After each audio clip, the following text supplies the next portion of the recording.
যা গরম পড়েছে বাইরে বেরোনোই এখন ডিফিকাল্ট ব্যাপার হয়ে যাচ্ছে। Hi, welcome back to my new blog.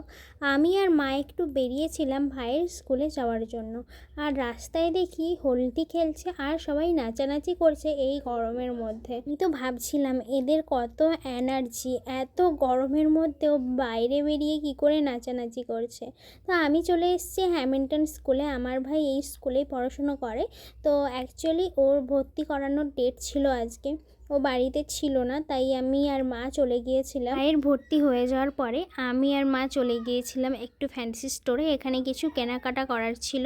আচ্ছা, তোমাদের সাথে কি এরকম হয়? তোমাদের মা যখন তোমাদের সাথে মার্কেটে বেরোয় মনে হয় পুরো দোকানটা তুলে নিয়ে আসবে? আমার সাথে তো এরকমই হয়। তোমাদের কার কার সাথে এমনটা হয় প্লিজ কমেন্ট করে জানাবে। আমি ছোটো পুজোর জন্য একটা পেস্ট্রি নিয়ে এসেছিলাম।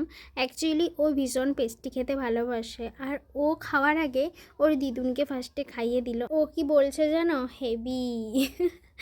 তো যাই হোক, দুপুরে আমি লাঞ্চ করেছিলাম উচ্ছে আলু ভাজা, বিচে কলা ভাতে, আর পটলের কিছু একটা করেছিল মা, ওটা পোস্ত দিয়ে, আর ছিল চিকেন।